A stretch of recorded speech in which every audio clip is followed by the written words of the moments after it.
Robert Gates was the defense secretary for both George W. Bush at the end of his term for 2 years and for Barack Obama. I actually thought Robert Gates did a very good job as defense secretary for both presidents. Now, I didn't agree with all of his decisions, but of course, remember, he was serving under both those presidents and he didn't necessarily make those decisions, especially given that he followed Donald Rumsfeld, the worst Secretary of Defense we have ever had in this country. Robert Gates, I thought, did a pretty good job of cleaning up his mess, and it was a hard job to do. Now, he's coming out with a book, and it's causing a lot of drama at the White House and all over Washington. Now, he's a guy that I find fairly credible, and I find most of his stories here credible as well. Now, I understand he's got a bias, of course. He was the head of the Defense Department and wants to protect the military. And I wouldn't be so naive and foolish as to believe everything he says, but I think he does have an interesting story to tell. So now, of course, everybody's taking it in all sorts of different directions. First, you have to understand he does criticism of both administrations, and he says George W. Bush was often misguided. And I'm surprised that he said that, because he's usually a very careful political actor, Robert Gates is, but this is his big tell-all book at the end of his career.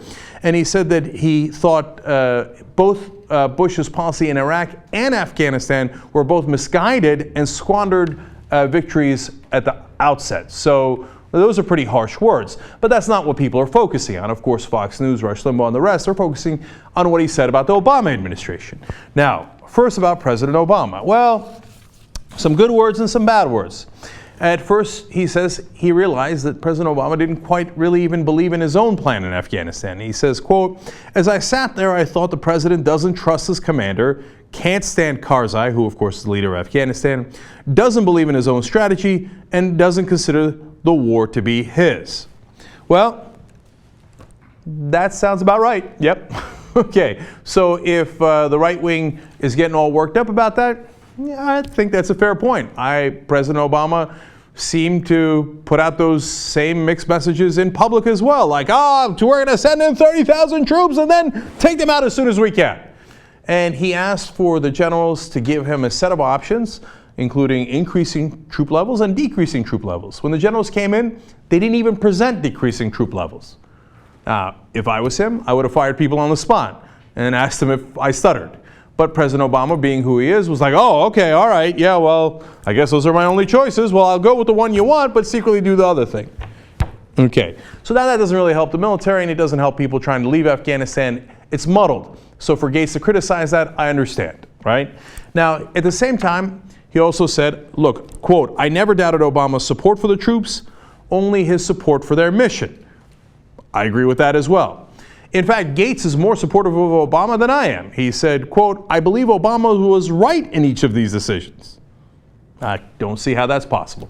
Okay, so, I know that his rationale was, well, we'll put some extra troops in, we'll surge for a while, establish some degree of stability in Afghanistan, and then get out later after it's stable.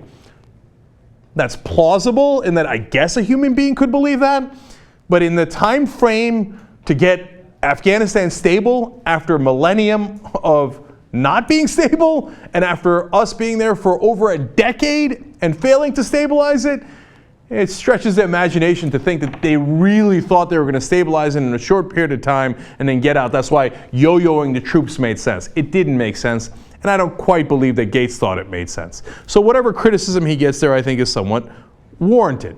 Now, Gates goes on to say that, hey, don't get me wrong, the decision that Obama made in sending ground troops, obviously the Navy SEAL Team 6, as we all now know, to go get Osama bin Laden was, quote, "one of the most courageous decisions I had ever witnessed in the White House."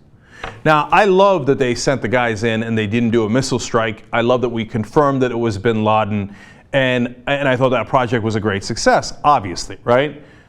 I don't agree with everybody who says, oh my God, what courage, what courage.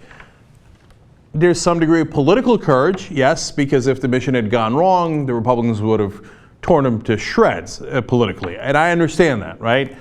But the bottom line is, if you hit him with a missile strike, you don't know if it's bin Laden or not. I think I would have done the same thing. I think it was the right call. I think he deserves all the credit in the world for the right call. At the same time, courage, I guess a little bit of political courage, but he wasn't down at the ground, Navy SEAL Team 6 guys, of course, they needed courage to do it. Look, I commend everybody involved. I just think people get into hero worship with all this stuff, right? Now, Robert Gates certainly had much harsher words for Joe Biden.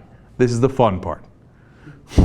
Now, when he wrote about Biden, he said that he thought that he undermined the military oftentimes, and then said this devastating quote: "I think he's been wrong on nearly every major foreign policy and national security issue over the past 4 decades." What does the White House do today? They're like, oh, no.